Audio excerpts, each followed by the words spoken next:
everyone, it's Romania Black, and I am Dagon. The only thing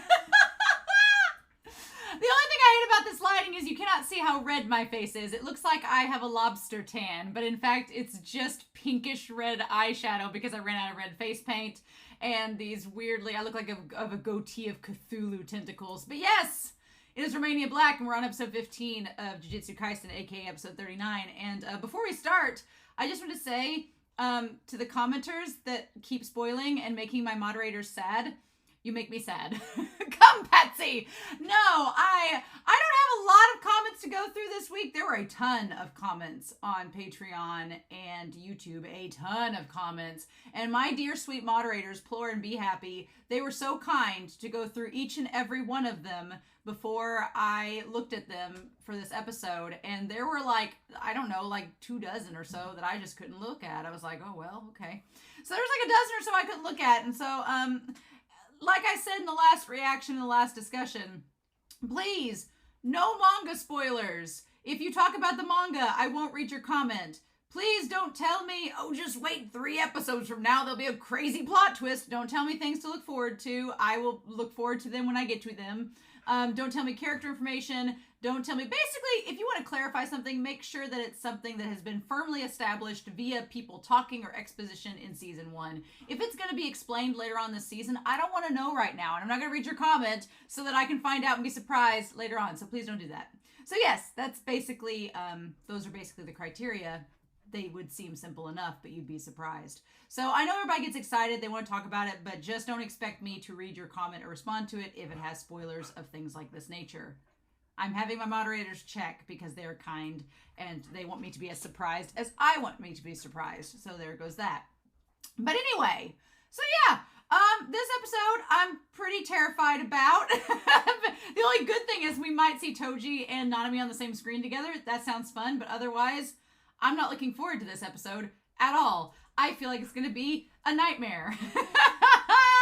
But here we are, right?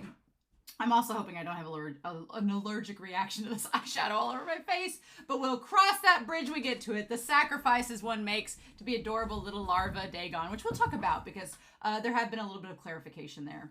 So, cool Ice Princess. I want to say first and foremost, I'm sorry to you all. You should know that I'm one of the worst people at pronouncing things. It's how I do. And apparently I've been saying Ichiji instead of Ijichi. Ijichi is hard for me to say. And so I apologize for butchering his name as the blonde curse user butchered him back in episode 12 or 13. So thank you, Claus Princess, for noting that. AZ639 said that the music from Yuuji versus Choso is actually from episode 24 of the season 1 fights, which I thought was really, really cool. And then I like how the exposition, AZ pointed out, the exposition labels Choso as inexperienced, but he gave Yuuji a hard time. And Yuji's been able to handle Mojito, so... The worst part about that is that Sukuna was like, oh, he's paltry. And I was like, oh.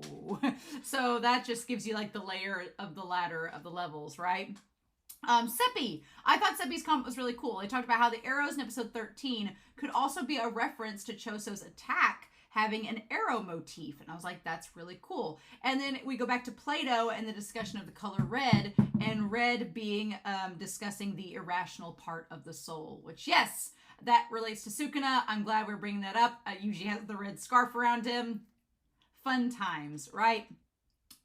Mid-Mat44 talked about how Naobito was not mocking little old Dagon me in episode 14, but rather was explaining their technique to make it stronger. That is one thing about Jujutsu Kaisen I always forget, and it's that you have to talk about your attack to make it stronger. It's like the ultimate shonen trope made beneficial, right? I thought that was really, really funny and good to note, but it's also really funny because then you have the simple domain that we've established this season is kind of the opposite, where you're not supposed to talk about it, and that's how it is strong. So that's just fun stuff all around.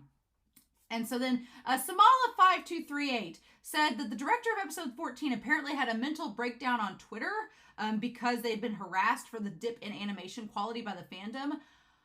Fandom, can you stop? Can you please stop? That makes me so mad because I'm like, I've watched some really poor quality animation for series before, and you know, as long as a story has a good storyline, good characters, I'm sure, no offense to Akutami, but I'm sure this is an elevation from the manga. I'm just saying. I've seen a couple panels and I'm like, I feel like it's an elevation, so quit bitching. I feel bad for that director because he tried his best. I thought episode 14 looked amazing. I thought it was amazing. I thought that episode 14 and 13 looked wonderful. So I don't know where these people are getting this from, but whatever. I don't understand it, but I felt sorry for them, so sad days. And then finally, Anime Annie talked about Naobito and Gakuganji. Gakuganji's the old man with the guitar, and I meant to bring him up during the discussion. I wanted to bring it up during the reaction. I didn't have time. I was going to bring it up in the discussion and then got distracted by Toji's Dorito body, and that's why we're here. And so I didn't get a chance to bring this up, but they kind of did in their comment about it's really funny that you have these two boomers, Naobito and Gakuganji, but they have these very modern techniques relating to like film and guitars and classic rock. Like, I think that's so freaking cool. And then, yeah, they're just trying to be hip. That's all they're doing. They're just trying to be hip, and it's hip to be square.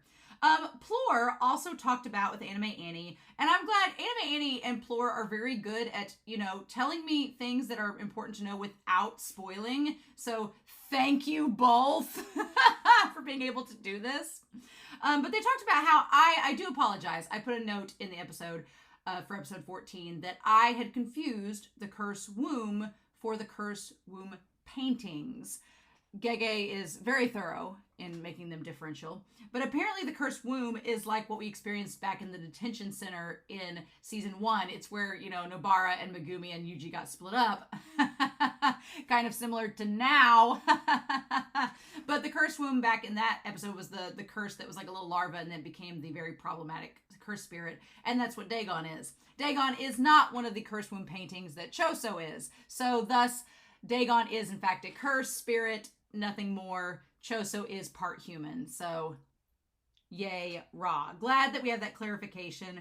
Thank you all for noting that. I appreciate it. Anime Annie also talks about that the weapon that Maki is using is Playful Cloud. I always forget its name. I think of like Nimbus from Dragon Ball Z when I hear Playful Cloud. But it's kind of ironic because Maki is using the same weapon that was used to kill Hanami.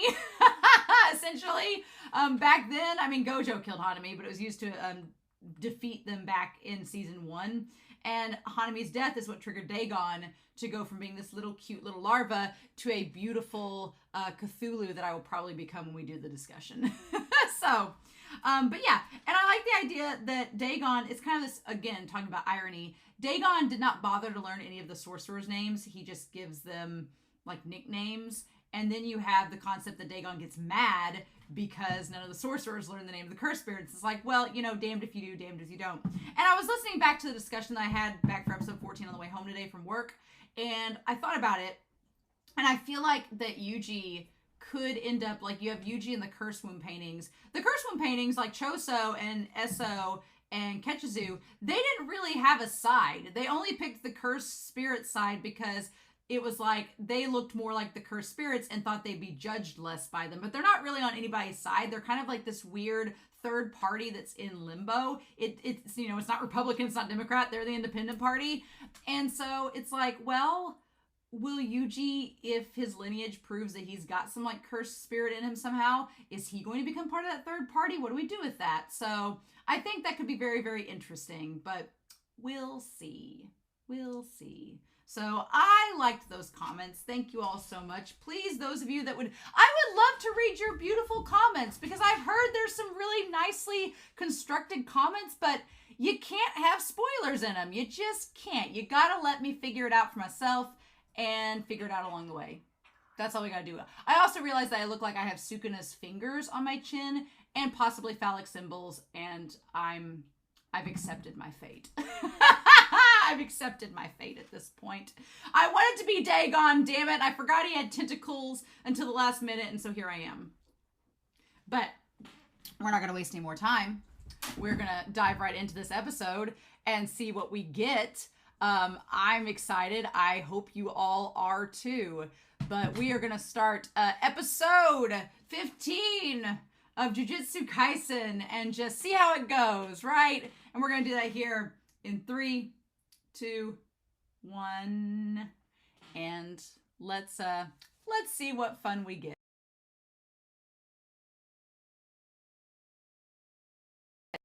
Well, I know what I'm cosplaying as next week. Sorry, Dagon is dead. R.I.P. Dagon. Dagon had to go. Glad we got that cosplay in while it was still fresh off the boat. So yeah, I was so frustrated with Crunchyroll. My internet was being goofy and Crunchyroll was deciding not to load. And it was very frustrating, but we made it through the episode and I needed to take a minute, so it was probably a good thing that there was some stuff there, but oh my god! Oh! So, well, shit. You know what's so funny about this is that Sukuna in season 1 was threatening. The non-presence of Gojo makes a world of difference, doesn't it? Doesn't it?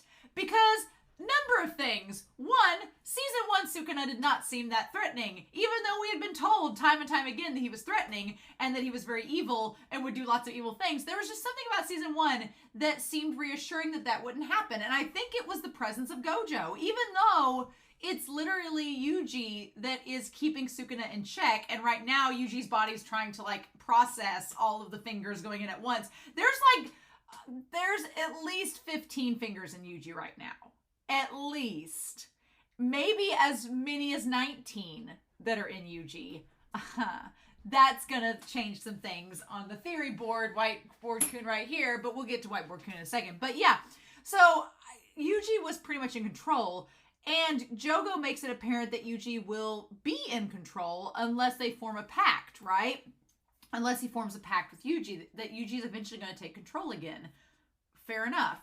But right now, Yuji's trying to play catch-up, so Sukuna's taking control. But there was just something about season 1 where it was maybe the idea that there weren't that many fingers in Sukuna. Interpret that how you will. Or the fact that Gojo was there, but it just didn't seem as threatening as it does now.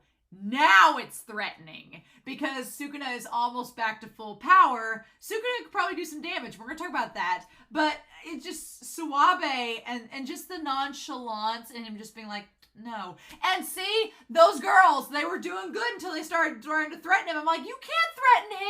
And then just like that. Oh, no hesitation. Just none. No sympathy, no hesitation. I'll just kill you and that's it. He only keeps Jogo around because I think he finds him amusing, but he knows the human girls are like of no use to him, so he's like, no, bye. We'll talk about what I think is going to happen with Sukuna though, but, and then the effect of Gojo not being there. Season 1, Jogo was not that threatening. Jogo like lit the people in the restaurant on fire and it was like, oh no, he's a cursed spirit that's not afraid to kill people. But with Gojo around, you were like, oh, Jogo's not that bad. Compared to Gojo, Jogo's not that bad. Meanwhile, in the span of 5 seconds, he seemingly takes out Nanami, Maki, and Nobito in 5 seconds. Whereas Dagon, they were struggling against Dagon 5 seconds. Jogo's like bam, bam, bam. And we'll talk about Megumi and Toji here in a second. And you could say that Nanami and Maki and Nobito were worn out, armless in Nobito's case because of Dagon, and so they were at a somewhat disadvantage. But Jogo is just so much more threatening without Gojo there to like show how not threatening is in comparison to Gojo. So it's like, So honestly, in reality, we have like on the board here, we have Toji, right? We have Toji who is fighting Megumi, which is the craziest thing in the world because Megumi does not realize that's his dad. He doesn't recognize him. Now, Bito told Maki that it was Toji, and Maki heard it was Toji, and we're going to go back to this scene and double check it, but Maki heard it was Toji, so Maki knows who it is, and now Bito said very cleverly that it's a ghost, meaning it's someone that should not be alive but is here. So I feel like that was a very clever, apt way of putting it, because now Bito's like, I don't know why Toji's here, he's dead, but we're not going to worry about it. And I actually will give Naobito props for not trying to explain who Toji is in the episode, because that's a very shonen thing to do. Like, in a lot of old shonen series, we would pause the fight, and they'd be like, that's Toji, that's Megumi's father, back in 2,000 years ago, and it would, like, go into this big, all long, garbly-gook history, and meanwhile, the bad guy's like, can I kill you now? Are we done storytelling time? Here, I like that Gege does not use that tried and true trope here. Naobito just says, it's a ghost. That's all we need to know. Done. I was like, that makes the most sense. I appreciate that. And how Gege handles that. But yeah, so Megumi has no clue that's his dad. And the thing about it is, the problem is, because back when Toji first took over the grandson, it was like, oh, we're going to have the old Toji back. He's going to be wisecracking and everything. No, I don't think so. Not at the moment, no. The problem is that the grandma is dead. We get confirmation with that. The grandma is dead, but Toji has, because he has no cursed energy, Toji has overridden, the grandson's soul, and taken over the body, right? Like a zombie. And the problem is that the grandma's idea was, oh, well, whenever Toji's curse energy runs out, that's when the seance will be over and the body will just, stop functioning. The problem is Toji has no cursed energy, so what have you done? It's like you just put an LED battery into this thing and been like, oh, wait, won't it run out? No, not necessarily. So I don't know how LED batteries work. That was a bad example. It's like putting a solar panel on something and expecting it to run out like a battery. That's not a good example either. You know what I mean. So at this point, they're literally going to have to destroy Toji's body. Like, just rip it apart, burn it apart, do something for it to even be dismantled. And I don't think Megumi is capable of that, if I'm being honest. I think Megumi's strong. That's why Toji went after him. I thought during the episode, I thought that Nanami kicked Megumi out the window to save him. What I thought was going to happen was that when Toji started walking towards them, I thought Nanami was going to be like wanting to save his student, Megumi, and Megumi was closest to Nanami. So Nanami was like, get out, I'll fight him. You spare yourself. You nearly died getting us out of Dagon's domain expansion. You need to get out and rest. But that's not what happened. Instead, Toji recognized Megumi as the strongest. I think that needs to be noted. We're going to talk about that in a second with Sukuna. That needs to be noted that Megumi, of the four, of Nanami, of Maki, and of Naobito, Megumi was stronger. Even when he was at his limits. I think that says a lot, right? I think that says a lot about Megumi. And again, we're going to kind of compare Megumi a little bit over here to Gojo, right? And the idea of being the strongest. What's fascinating is technically the strongest of all of them, which is Gojo, is imprisoned in the box, right? Is imprisoned in the box. That leaves, we have 4 strong individuals that are left on the playing field, right? We have Toji, who is freaking like Gojo incarnate in terms of being feral and ridiculous. I like that they use at the end of the last episode of episode 14, I was like, why are his eyes shaded? But they're purple to kind of make him look more zombie-like.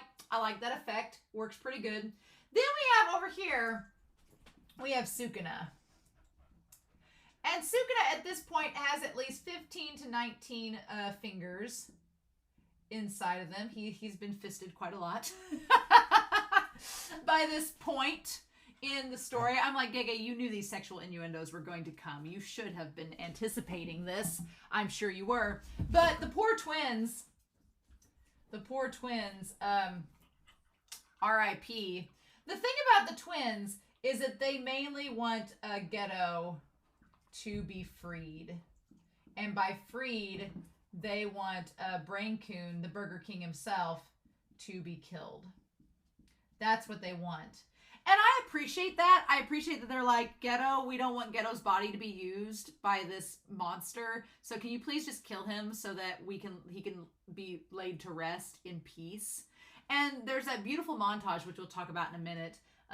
That scene that we get with them and Geto before Brain Coon took over. We'll talk about it in a minute. But My theory is you have Sukuna and Yuji's here as well. The funny part is Yuji's not really the strongest one in this, and he's, you know, it's so funny because in the last episode he was talking about, or the episode before last, he was talking about not being a main character and how he really wasn't going to be the one to stop and save Gojo. It was going to be probably somebody else. And the funny thing is that Sukuna, it's like he looked at Yuji and was like, well, I know you're not the main character, but I want to be. So he's like trying to like take over and go. What I think is going to happen, in all honesty, what I think is going to go down is that Sukuna is going to fight Jogo. Jogo is not one of the top 4 strongest in the room. Although we'll talk about Jogo. He has his moments. I think he's going to try to fight Sukuna. I don't think it's going to go over well at all. I think Sukuna is going to go up here with Megumi versus Toji. Because one, for whatever reason, Sukuna has his eyes on Megumi. He thinks Megumi is the bee's knees. He has the biggest man crush, biggest old cursed spirit crush on Megumi. And I think it's because he's really strong. I think that it's because Megumi is strong. He has the Shikigami, like, garden. Like, Sukuna wants to cultivate a garden. He wants to cultivate Megumi's garden. I'm going to stop now. But he recognizes Megumi as the strongest, and he feels attracted to that strength and that potential there. So he's like, nope, you're the one human that I want to save. I'd get rid of this guy, but I'm stuck with him. So instead, gonna go after you. So I feel like he is going to recognize that Megumi is in trouble because at this point, Toji's running on autopilot, which is important to know that his soul is basically on autopilot to fight the strongest, which at one point was Gojo, but is now Megumi. And I feel like Sukuna's going to be like, well, we can't have that. So he's going to show up. And honestly, this is the only way we're getting rid of Toji, I feel. I feel like at this point, Toji could kill everyone in this entire storyline, bar Gojo. I feel like the only exception is Gojo, and I feel like the only way to stop Toji, who is running rampant, is for Sukuna to come up and be like, hey, stop that, pew, pew, pew, and fight Toji. Would I be all for Sukuna versus Toji? You better believe I would be, and I'm really hoping that we get that. That'd be hella awesome. Please, and thank you. But I don't know if we're getting that next episode. That might be, you know, episode 17 or whatnot. But I have a feeling that's coming. Unless something interrupts their fight, then I think Sukuna is going to go towards Toji. And that's going to be the only way we get rid of Toji is for Sukuna to fight him. I think that's the only way we're going to get it. And I would be all for a badass fight between Toji and Sukuna. Absolutely. Give it to me, please. So then we have Jogo over here. The other strong player, if it's not Megumi and it's not Toji and it's not Sukuna, the other person that we have over here, the big question in the room is Brain-kun. Do I think that Brain-kun is strong necessarily? No. I think that Brain-kun is clever.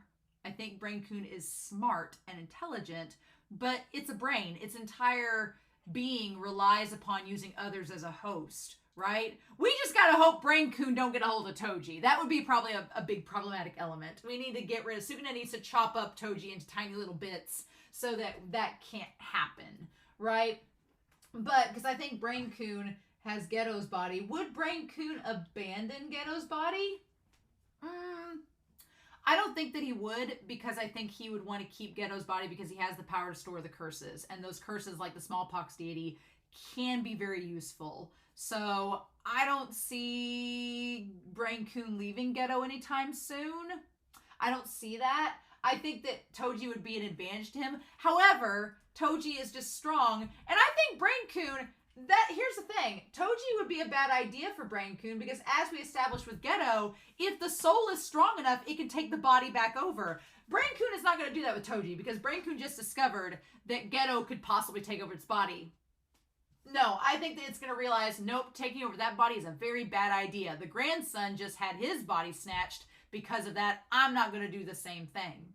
So, but I don't think Brain-kun is necessarily the other strongest.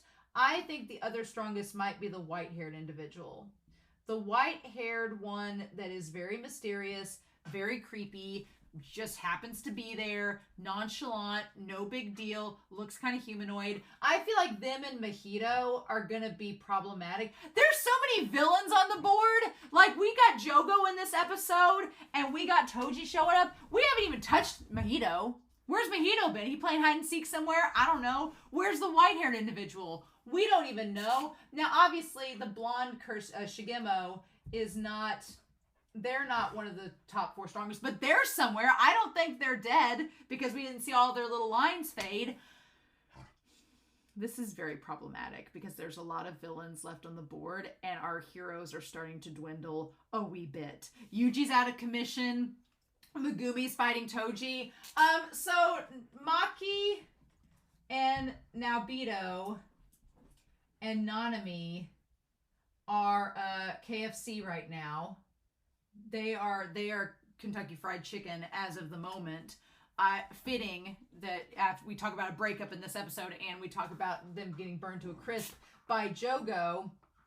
Do I think that Maki and Nanami are dead? No. Do I think that they're going to be severely wounded? Yes. My biggest question now is, it just happened like that. It was just like Jogo showed up and he was like 1, 2, 3. And I was like, did not have time for my brain to catch up, right? So do I think Naobito's probably out of commission? I think the fact that they showed us Naobito's body burnt to a crisp and Jogo was going to finish the job, but even if he didn't, I think Naobito's out of commission for sure. We saw Maki's body get lit on fire and we saw Nanami's body get lit on fire, like full head on. The big question with those two is going to be, were they able to do kind of like the twins and put up a defense to protect themselves somewhat in that moment? Or are they going to be out of commission and not show back up until Megumi or Panda and Kusakabe go find them? Oh. I don't know. The thing is, if Maki... I feel like Jogo went in order of who was the strongest to take them out. He took Nanami out first because Nanami was the strongest out of the 3. Took Maki out second, which kudos to her if she was the second strongest of the 3. And took Naobito out third because he was missing an arm and was probably the most weak of the 3 in the moment because they'd been fighting Dagon. So the question is, if Sukuna shows up to fight Toji, how is Megumi getting out of the warpath? Because Megumi knows who Sukuna is. Megumi's met Sukuna. How's that going to go? I feel like if Maki and Nanami are not dead, which I'm like 90% sure they're not.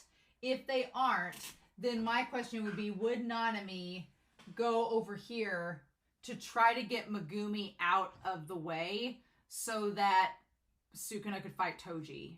Would he do that? I think he would. I think he would try to keep Maki like out of the way because she would be injured. And I think Nanami, adult about adults, would go and try to get Megumi out of the fray while Toji and Sukuna were fighting. I could see that happening. I could see that happening. But I don't know. We'll just have to see. Meanwhile, like Panda and Kusakabe, no clue what they're doing. Nobara and Nita, where are they? Nobara and Nita could definitely face Shigemo again. But what if they end up with Mahito? What if they end up with the white-haired individual? I don't know. There's so many questions of what ifs. But I want to go through this episode just really quickly, even though I've touched on the main points. I give major props to Megumi. Megumi was hardcore strategist. He had the idea, we're just going to open up this hole. I tried to do it once already. It's harder to open from the inside.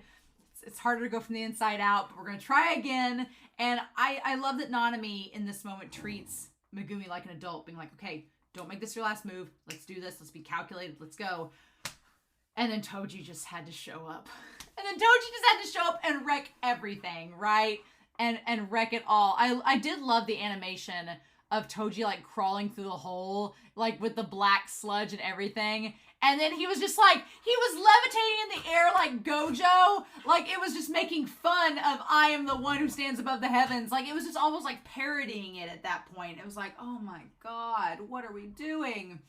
But I love that Nanami was basically, I said it in the reaction, if you've ever gone to a family reunion, there's always that like one person that's kind of like not related, but they're just there. Either they're there as like a boyfriend to somebody or like a cousins by marriage or something. And they're just standing there like, I don't know any of these people. I feel like Nanami's there like, I'm just here for the food. Like he just came for the buffet.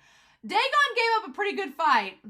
Dagon tried, man. Dagon sent like everything they had inside of them against Toji, but Toji just had the Infinity Star on Super Mario and was just like he beat up all the cheaps. Could not get them.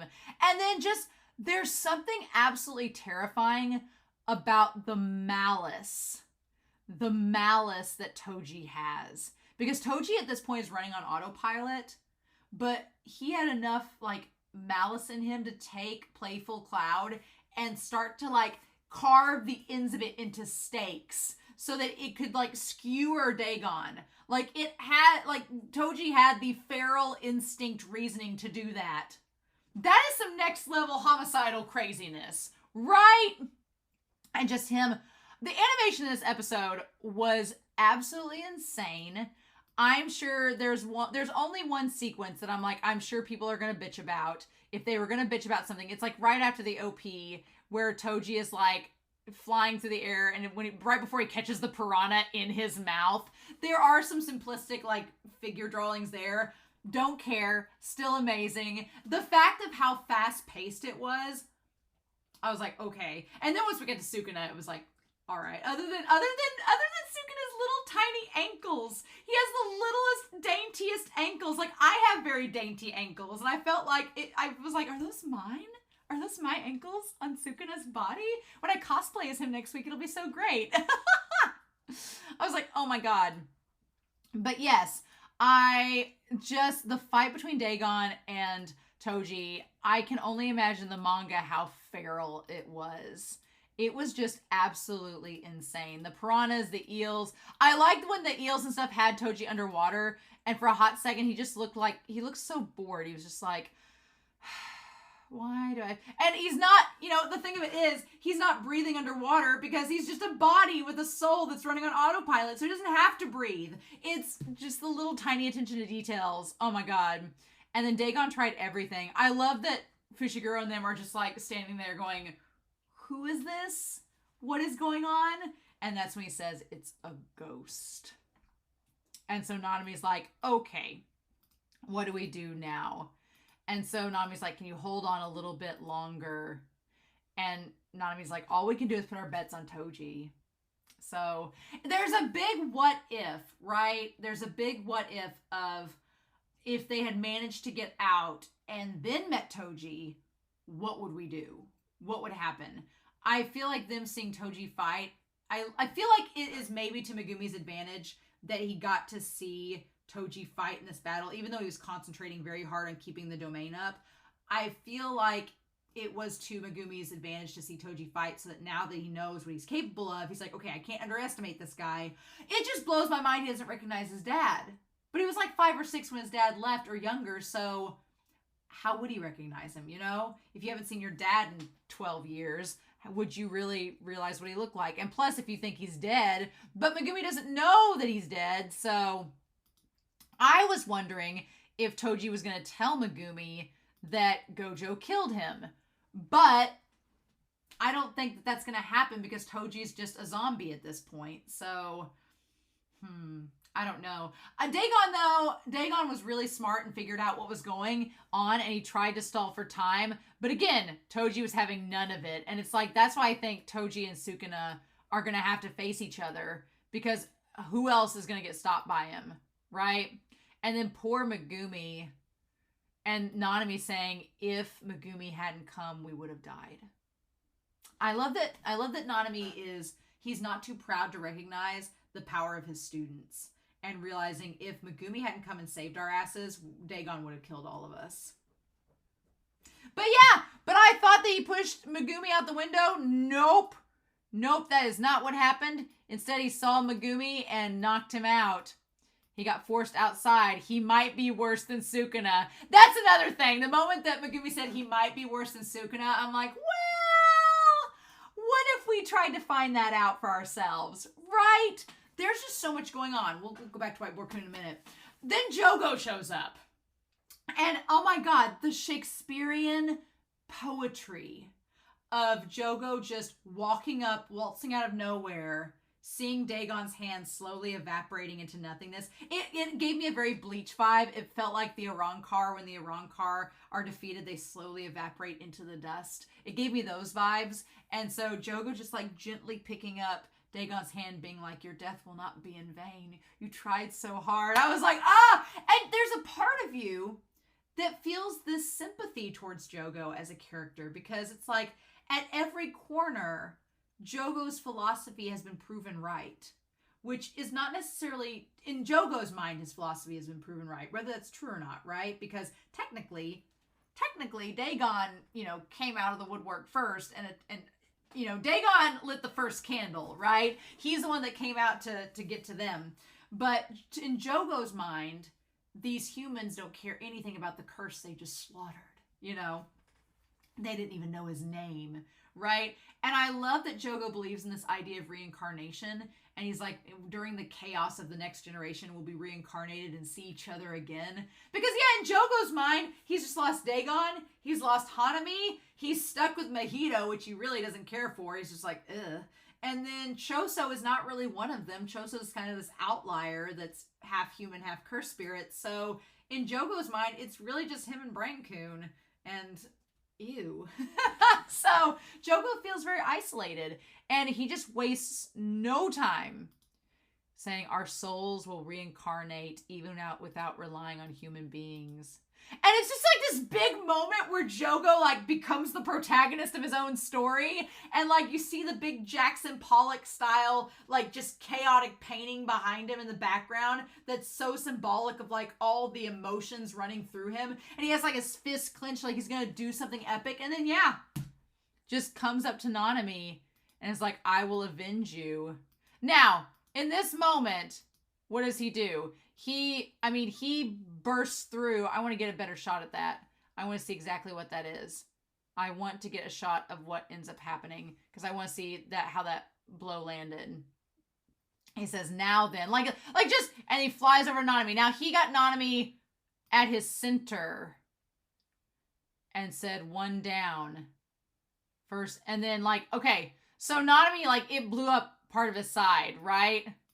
And then Maki, he got beside her and lit her on fire. The thing is, he made that fire very huge for Nanami and just went poof, and just lit Maki on fire. Like he didn't. Again, a lot of these curses, they miss or underestimate Maki because her cursed energy is low, right? They just think she's easy to take down. And she even notes that when Toji, she's like, Toji doesn't have any cursed energy, but he beat me on strength alone. How is that possible? So I am worried about Maki because she doesn't really have cursed energy to protect herself like the twins did. Nanami I'm worried about because he took that blow head on, and that does not seem good. And then now Beto just erupted in flame. And what's funny is now Beto ran towards it. And Jogo just looks so stern. He's like he just looks so stern with Naobito, and he was about to do something, but then Suabe's voice lifted into the air, and it was like a bat signal. He's like, I hear Suabe, let's go. And then he shows up with the damn twins.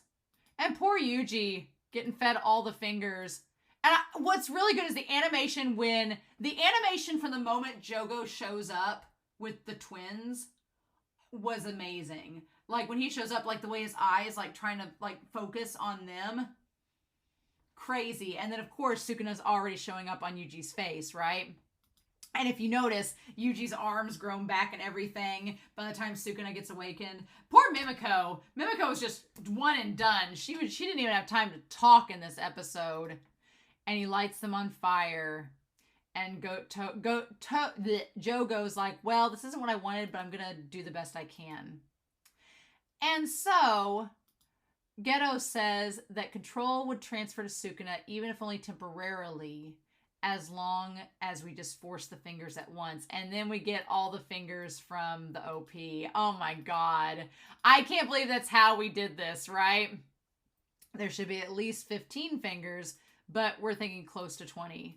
Now, I like that it seems the twins' ability with the selfie phone was to take a photo and be able to manipulate it. Has a very link click vibe. I'm sad we don't get to see more of it because Sukuna. And then, yeah, when he lifts up the hand, it's already gone. And Sukuna's just like, plebeian, get your hand off of me. Like, just the look he has, he's like, how dare you touch me? Only one can touch me, and he's not in this room. Oh my god. I was fully expecting Sukuna to, like, rip off the shirt and expose the abs, but we'll give it time. I do like when you see the back cutout of his uniform, you see some of the symbols of him. I do like they include that little animation there. And then the twins just telling themselves to breathe around him. Again, they make Sukuna have an aura of evil and presence that he did not have in the first season. Now it's like, oh, okay, this is why you're the king of curses. There's a series that I'm reading called Heaven Official's Blessing.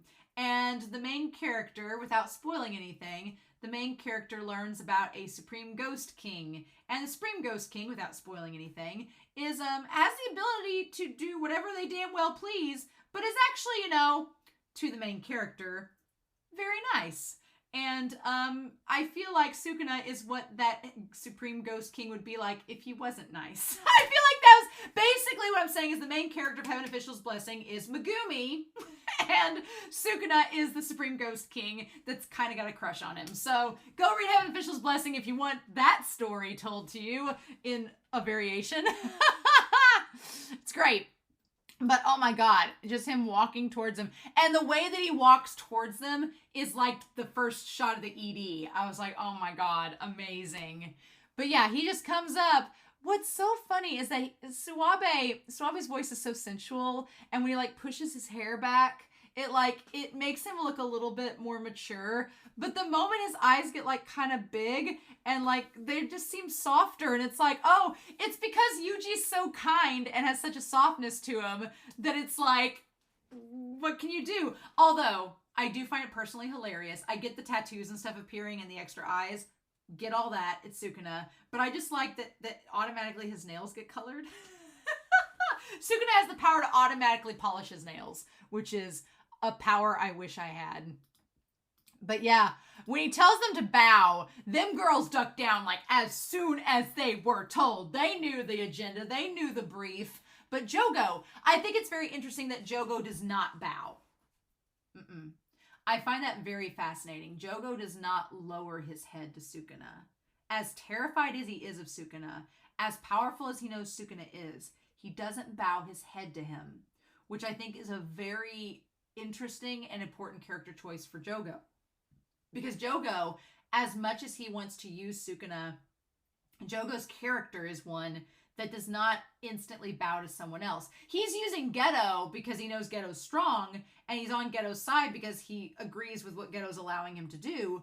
But I think it's an important character choice to note that I don't think Jogo or Mahito, either one, I don't think would bow to Sukuna. So do with that what you will. Thinking of Mahito now, we'll talk about what I think is going to happen with the other side characters, but I just had a thought of what I think is going to happen with them. We'll see if that goes down. And so, yeah, I like that. Yeah, just Sukuna with the big eyes. Anytime he has the big eyes, he just looks softer. And he's like, okay, brats, what do you want to speak with me about? And that's when she says that they want them to kill Geto and free him. So we get the flashback of them like brushing Geto's hair, which I think is really cute that the twins are brushing his hair. And this isn't that long ago because they're pretty old when they're having this conversation, right? It seems around the time of the movie, like a year ago. And they ask him, who is Gojo Satoru? They're like, who is he? And he's super strong, right? I was really wanting Geto to say he's the strongest. So it seems like she was cutting his hair. She was cutting Geto's hair, trimming it up. And he's like, well, he was my best friend. But we had a fight and we haven't spoken since. The way that Geto phrases that is the most interesting thing, I think, because it's like there's no animosity there. There's no hatred there. It's just we both didn't see eye to eye anymore. And we respected each other enough, or at least on Geto's end. On Geto's end, he says, he was my best friend, but we had a fight, and we haven't spoken since. Not that we're not going to speak again, but that we haven't spoken since. And it's been, 10 years. 10 years since their fight, and they haven't spoken since. But the way that Geto talks about him in that moment, there's no animosity, there's no anger. It's just, we didn't see eye to eye, and I had to do my thing, and I left Gojo to do his thing. Now, that's fascinating because from Gojo's perspective, like I said, Gojo is the one that I think fell harder for Geto. And for Gojo, like, his whole world was turned upside down with Geto leaving. And he was just so distraught and couldn't believe his best friend had left. And I feel like Gojo feels much more outwardly strong about it, and Geto keeps everything reserved and inside of him. But this part here, you know, added to the board of gay yearning, but that line where she says, I love you. I love you. I love you.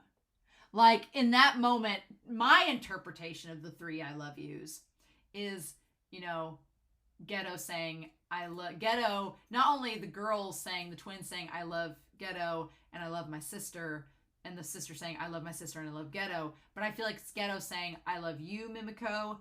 I love you, sister of Mimiko, whose name has been lost to me, and I love Gojo. Those are, because it said 3 times, right? I feel like it said 4 times, I love you.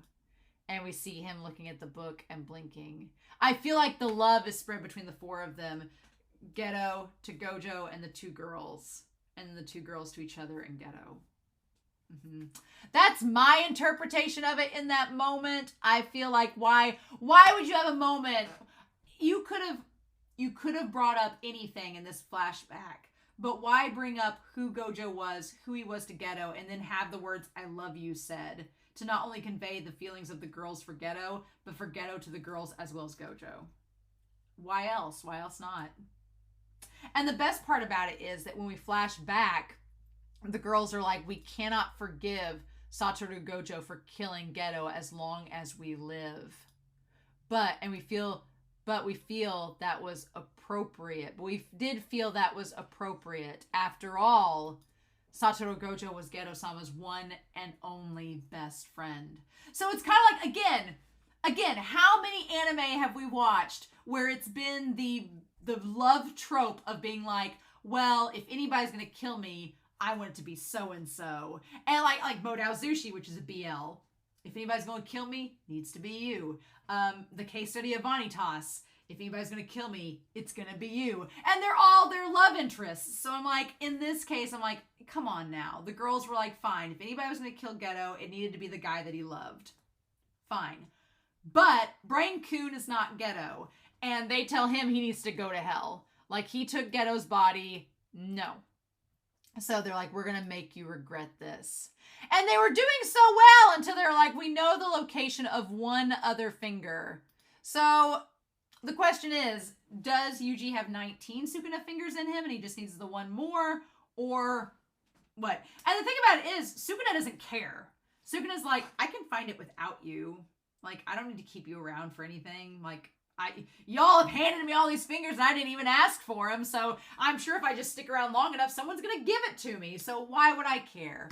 And so, yeah, just Mimiko, he didn't even, like, the moment he let their head up, I was like, oh, well, he's probably going to kill him. And yes, lop their head off instantly.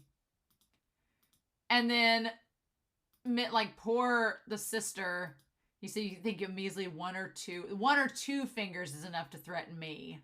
So maybe he has 18 inside of him. And then his face, when he, like, looks down at her and he's like, oh, I'm so offended. Ooh! Ooh!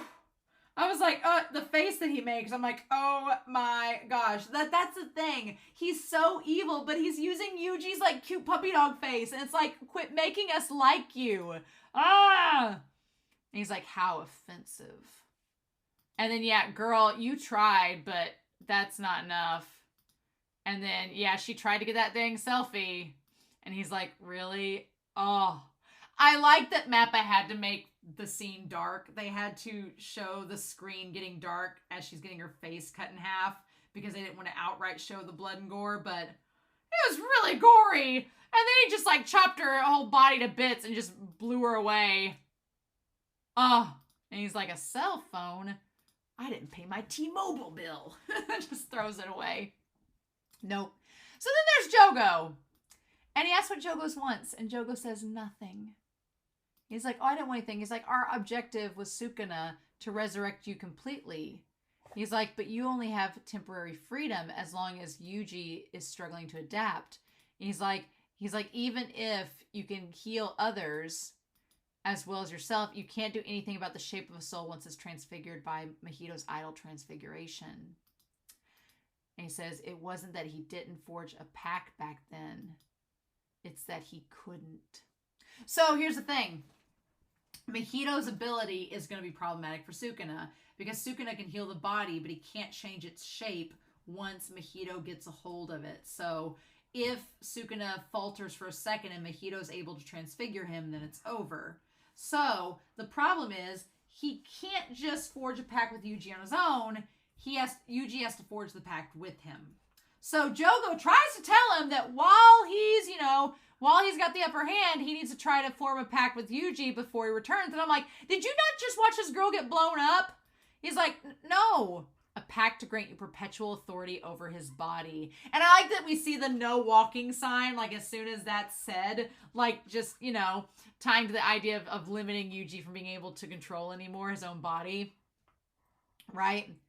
And then I like Sukuna's like, he's like, many of Itadori's allies are here. There are ways you could do it. And I'm like, he's like, you could just use his allies against him and threaten him or bribe him. And Sukuna's like, nah, I'm not really feeling like that. I love Jogo's face when he says no need. Jogo's like, wait, what? I love Jogo's like, hold on, what are you talking about? And Sukuna's like, nah, I have my own plans. I'm going to go whisk Megumi away. We're going to go on a honeymoon. It's great.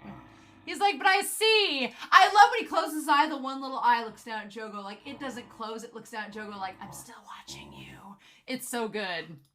He's like, I see what you're trying to do. You're all desperate. And he just sees right through all of them. So he's like, well, since you helped me, I will let you have a freebie. If you can lay a hit on me, then I'll do anything you say.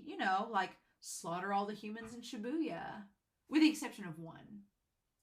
He says, I'll slaughter every human in Shibuya. Except for one. The one that I want. He's like, I want to keep Megumi alive. He's my bestie, my new bae. But everybody else I'll kill. And that strokes Jogo's ego. Jogo wants that. He's like, he would love that. And he's like, I just have to hit you once. That's all I gotta do. You're true to your word, yes? And he is, right? That's the thing. Man. But that image of Yuji walking is basically Sukuna walking towards them earlier in this episode. Oh my God. Love it. And if you notice, we see Yuji come up there.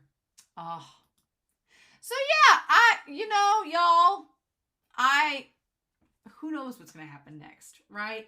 I do have some theories, right? I do have some theories. I want to go over them real quick before we round this out. So I think that Sukuna is going to fight Jogo.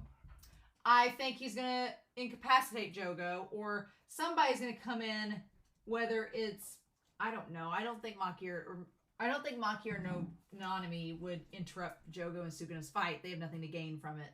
I think Nanami is going to try to go, if he's still alive, go to try to help Megumi versus Toji. I think Sukuna is going to leave Jogo and go do this. But what happens if Jogo gets a hit on him?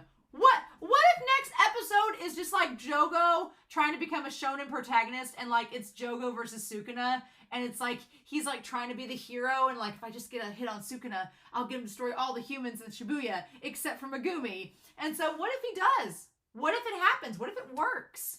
And Sukuna's like, oh, okay, I'll go slaughter everybody. But then he sees that Megumi's in trouble. So he goes over there and has to face Toji. And Nanami comes in and tries to help Megumi. I don't know. Nobara, I still think that Nobara and Nita are going to fight the blonde-haired. I don't think the blonde-haired curse user is dead. I think they're going to fight him. I think he's going to end up fighting the two of them. The question is going to be if the white-haired individual comes in and messes with that. That's going to be the thing that's creepy. If the white-haired individual shows up, because we've seen them with Shigemo before so far, so if they show up they could instantly kill Nita, and I don't know about Nobara. I'm worried about Nobara, if I'm being honest, because there's no one. Nita's not really much help, and I don't know who else would help them. The only thing I could see, we still don't know what damn Kusakabe and Panda are doing. The adventures of Kusakabe and Panda, and them just hanging out. I think that either they are gonna face Mahito's gonna come up there to them, and oh god, what's his name? He's the one that has the ability to speak. It's like, not Itsuki, but oh my god, you guys know what I'm talking about. But he's the one that is the voice curse user. And I can't believe I've forgotten his name. Ikumi? Yes? No? You all know who I'm talking about. I feel like he would go help Panda. The question is, will Mahito show up, or will the white-haired individual go over there? I feel like either with Nobara or Panda, Todo is going to show up and help them. Now, in the OP, Todo is facing Mahito, so the question is going to be, where does Mahito go? Because I think wherever Mahito goes, Tojo is going to follow. I think. Meanwhile, Gojo's in a box, and Yuji can't really do anything, right? What I was going to say in the episode, as soon as we found out that Yuji had 15 to 20 fingers inside of him, get your minds out of the gutter, I was going to say this is really bad. You know why it's really bad? Because this is all that the higher ups need. The higher ups need to say that Yuji needs to be executed. That's all they need. Like, if they find out that Yuji has nearly all of Sukuna's fingers within him, they're going to be like, oh no, total threat. He could destroy all of us. We've got to kill him now. And that's going to be a problem. Because Yuji's going to wake up and go, I didn't ask for any of this. What is going on? Why is this happening? And it's going to be like, nope, the higher ups have ordered your execution because Sukuna is nearly complete. Even though Yuji technically, because there's no pact, could gain control over Sukuna, the higher ups aren't going to care. They're going to be like, if Gojo's sealed, we got to eliminate any possible threat. They're going to try to get, in my mind, they're going to try to get Jujutsu Society against Yuji. And like I said, a few episodes ago, that's when Choso and them are going to come in, I think, be the third party, be like, Yuji, you come with us if you want to live. Because I think Choso is going to realize that Yuji and them are related. That's my theory.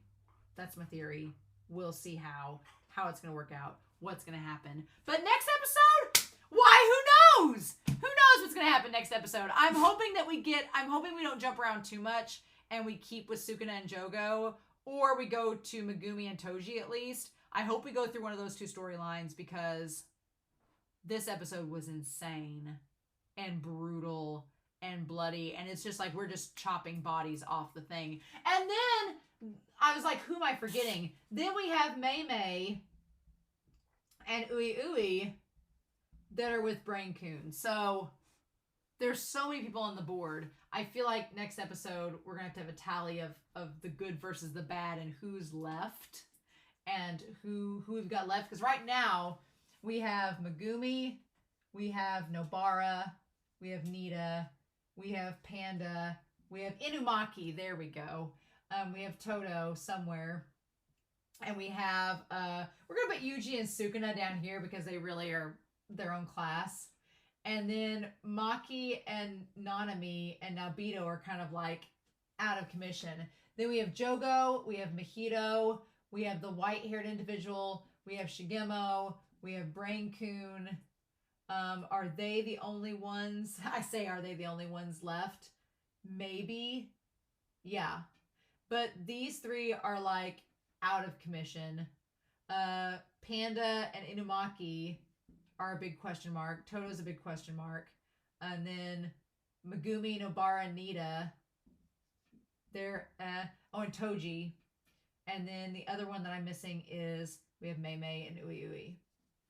So yeah, right now we still have more heroes, quote unquote, heroes on the board than we do villains, but that means nothing. So, oh yeah, and Iichi is somewhere, but he's out of commission. So yeah. I know what I'm cosplaying as next week. Gotta celebrate him being back, baby. But I'm curious to know your thoughts down below. Please, no spoilers, hints, or clues, or I won't read your comments and the mods will just have to tell me and be sad, and I'll be sad with them. So please don't do that. But in the meantime, I hope you all have a wonderful week. Please stay safe, take care, and yeah. I'll be back next week with episode 16 of season 2 of Jujutsu Kaisen. Bye!